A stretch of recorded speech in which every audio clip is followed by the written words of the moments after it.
Hi, I'm Neil, and in this video we're talking axes for bushcraft. Stay tuned.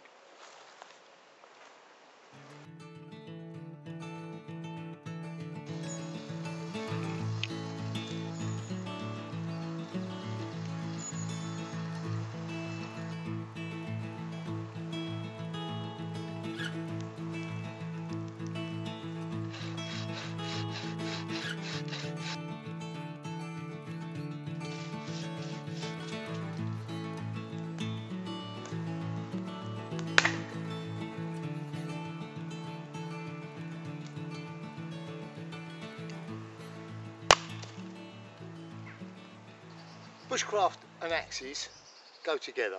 Most people who practice bushcraft at some point or another will end up using an axe or going out to buy an axe. In this video what we're going to look at is what choices there are out there. What I tend to find is most people are looking for something with the chopping power of this. Something that can split, fell, do everything you like. But what they actually want is something that's as easy to carry as this. What you need at the end of the day is a compromise, somewhere between the two. Something between the hatchet and the large felling axe. That compromise is this. This is a Grandsfors Brook small forest axe, and this has become virtually an industry standard. Virtually everybody who is involved in the bushcraft world seems to use one of these. They're a really good item.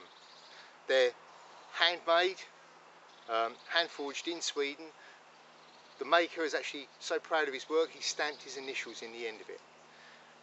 They're light to carry, they'll easily slide into a rucksack because of their size, a little bit longer than a hatchet so you can use them for a little bit more splitting work. The weight of the head means that they're not too heavy for fine crafting work, and you can choke right up on them for shaving feather sticks, or perhaps slightly below if you're turning out a spoon or a small craft item. The downside with these axes, and there is a downside, is that because they're light, for splitting work they can be turned to splitting, but they're not particularly efficient. And so if you've got a lot of firewood to split, perhaps this wouldn't be your number one choice, because it's quite hard work to split large amounts of wood using one of these. So what we're going to look at is some of the other axes that are out there, because the other downside with the small forest axe is these are very expensive. There are alternatives out there that cost less and maybe perform in a similar way, and let's have a look at some of those. This is an Est-wing hatchet, solid one-piece construction, leather washer handle, good solid head. It's not going to break, the handle's not going to come off this. Not a bad item, not particularly good for a large amount of chopping, because you tend to get quite a lot of shock travels through the one-piece handle. Relatively cheap, steel's good, holds a reasonably good edge, and generally not a bad item. Another lightweight option is one of these. This is a cold steel trail hawk. Very lightweight, and because it's a tomahawk rather than an axe, if you do break a handle, they're very easy to refit. You don't have to put a wedge in the end with these. It's just shaped and it slides in, a bit like using putting a handle back on a pickaxe. As I said, very lightweight, very narrow head, so you can do some light splitting with it, but not an amazing amount of splitting.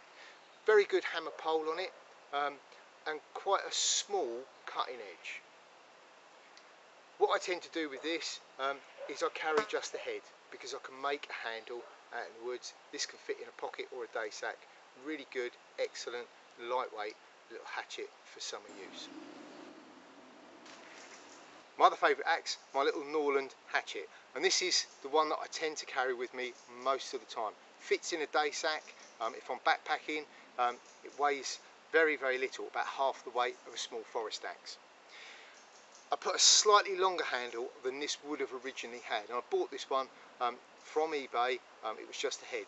These are no longer made, and nowadays if you do find one on eBay, if it's a complete one, they're extremely expensive. They can be sort of £200–300 a go. If you do find an old head on there, I would strongly suggest getting one of these and doing it up. It's a superb little hatchet. As we go through into the autumn and the winter months, we tend to need to have to split quite a lot of firewood, and a very, very good choice, and again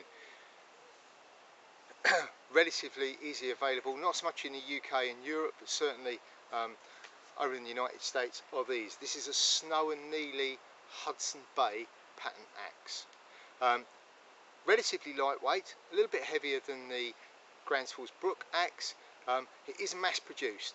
Alright, this isn't a beautifully hand forged head, it's a mass produced head that comes out of a dirty great big factory. It's relatively lightweight, it's got a nice slender handle on it, a good weight for a general purpose axe. We can use it for splitting, light limbing, hammering in tent pegs.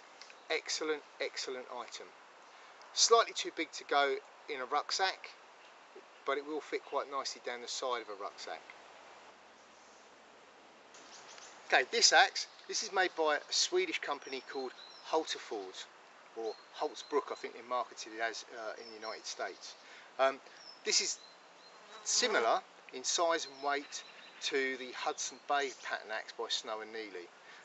This has got, I think it's a 950 gram head on it, a good long handle, very good for light felling, excellent for splitting. Superb axe.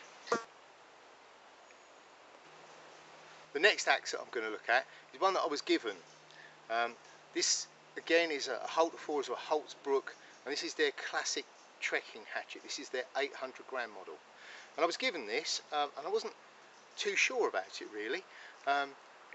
It's quite heavy because it's 800 gram head, reasonable length handle, and it got put in my base camp box, which when I arrive on a job and I need firewood processing fairly quickly, it tends to be what I go for. Because it's small, it fits in the box, goes in the back of the car, and over the years this has become probably one of my favourite axes. If I've got lots of baseboards to make, or tent pegs to cut, or drills for bow drill sets to make, this is what I go for. It chops a lot more efficiently than my small forest axe. It splits very, very well. My only complaint with it is the handle is just a little bit too short to be used with two hands. Otherwise, this would be a perfect axe. Well, then I discovered that Holtzbrook make a whole range of classic trekking axes. They do a 600 gram, which is smaller and lighter.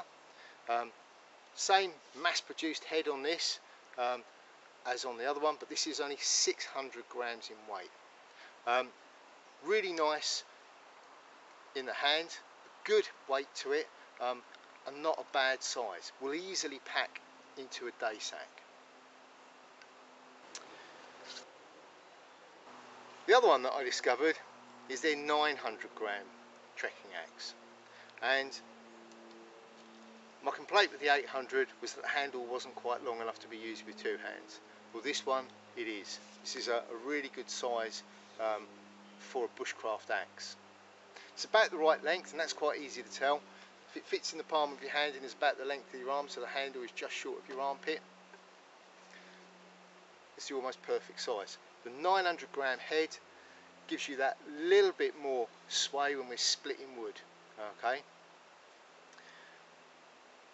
It's a little bit heavy for crafting things, so if I'm making spoons, this is probably slightly too heavy. I can shave feather sticks with it. With the small forest axe,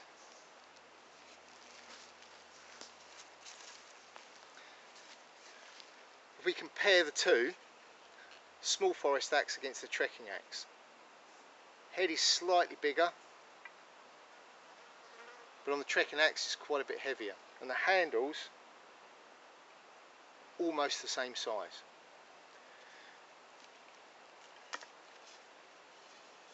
Yes, this isn't hand forged, this is mass produced, but I think this is near on a perfect bushcraft axe. Yes, I can't use it for crafting spoons because it's a little bit on the heavy side. But at the end of the day, what do I spend more time doing? Do I spend more time crafting spoons, or do I spend more time splitting firewood? I know certainly as we go into the winter months, splitting firewood so I can dry it by the fire tends to be what my axe gets used for the most. That and hammering pegs in. This will do that very, very well. The axes we use in bushcraft, I think, are very similar to the knives that we use. What we want is something that does the job. The knife that I tend to use isn't a £300 bushcraft knife that's custom designed and handmade. They are very, very good. But at the end of the day, I want something that works, which is why I go for a Mora. The Bushcraft axe, it's not a Grandsfalls, it's not beautifully handmade, but it does the job, and it does the job very, very well. I hope you've enjoyed the video. I hope it's helped you decide perhaps what axe you might need. Don't go with the crowd. Go out, try a few axes, see what you think. Till next time, stay safe.